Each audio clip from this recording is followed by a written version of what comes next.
You there? I am here. Awesome, awesome. So now I'm recording. If you could just state your name and your title for the record. I am Eugene Ashe, and I'm the writer-director of Sylvie's Love.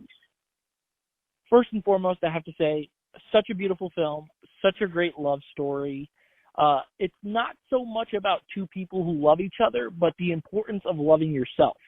And it's also set against the backdrop of an America where love wasn't everywhere. Where did this idea come from?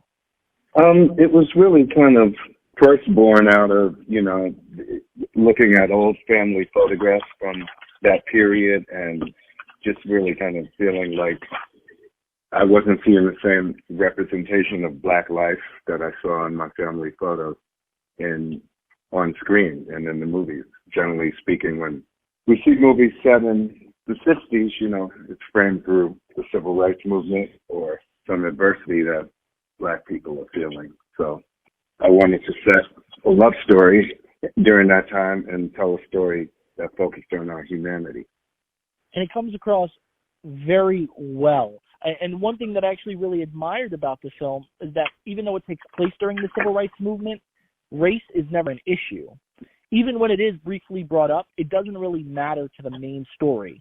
It's a great choice, in my opinion, because it keeps the film focused around the world our characters are living in. But was that a conscious choice? Yeah, without a doubt. I mean, it's exactly that. I just wanted to kind of show that we are more than just our trauma, just like the times we're living in. It's all we all know what's happening with police brutality and the pandemic and all of these things, but we're still having babies and falling in love and doing all the things that we have to do to survive.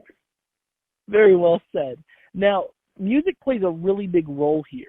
In addition to it being the character Robert's passion, the score does a really great job at setting up the tone. It's my understanding you have a background in music, so how important was it that music be given such a distinctive presence in the film?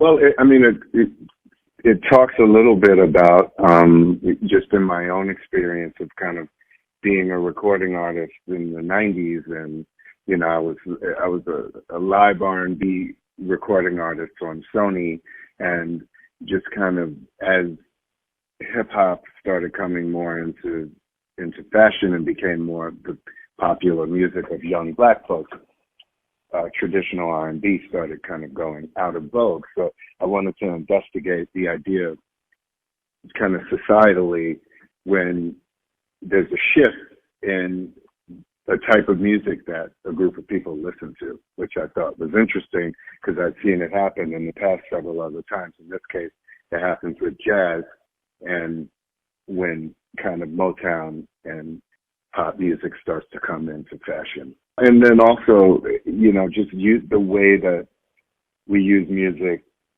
in the underscore to kind of punctuate the emotions of the film.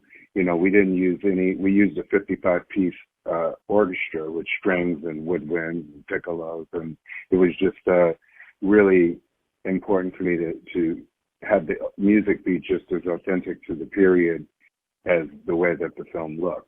You'd know something was wrong if it was all electronic instruments playing those strings. And you can tell because the film, like you said, it sounds different from some of the other films that we usually see set during this time period. And what I was going to say was that I'm really glad you brought that point up of how even though there's a shift in what the culture sort of favors in music, that we still have our characters that aren't changing. That even though as the world changes, that the heart doesn't always change. And I think that's a really deep theme. Now, Tessa Thompson is credited as a producer. How did you manage to pull that off? Just in meeting Tessa and her involvement in the film, our visions were so aligned. And Namdi was also already a producer on the film. But, our visions were so aligned that, and the film was not funded when she first kind of came on. So, she just wanted to be involved in any way she could, and it was a natural progression for her to be a producer and kind of open up her access to other actors and to producers and, to financing and all of the above. You know, she really became Nandi and I's partner in trying to make the film a reality, because it was very tough to get made. You know, there weren't many other comparable films that we could use. We couldn't just say, hey, this is a film like Girls Trip that made $200 million, or this is a film like Black Panther that made $1 billion. We didn't have that comp. So it was unknown territory for people. What do you hope people take away from this film? Just like I said, during the time that we're living in right now, I think it's really about kind of figuring out what's important to you. You know, this is an incredible opportunity we've had to slow down this year. So now it's just kind of going forward and coming out of this when we do have more and more freedoms start to come our way and get integrated back into our life. What things do we leave out, you know? So that's really the message here, I think, and why it's so relevant for the times that we live in. Is it really is about that. It's really about figuring out what's important and living a purposeful life that is one of your own design. Thank you so much, Eugene. It was a pleasure talking to you. Thank you. Happy holidays. Happy holidays. Take care.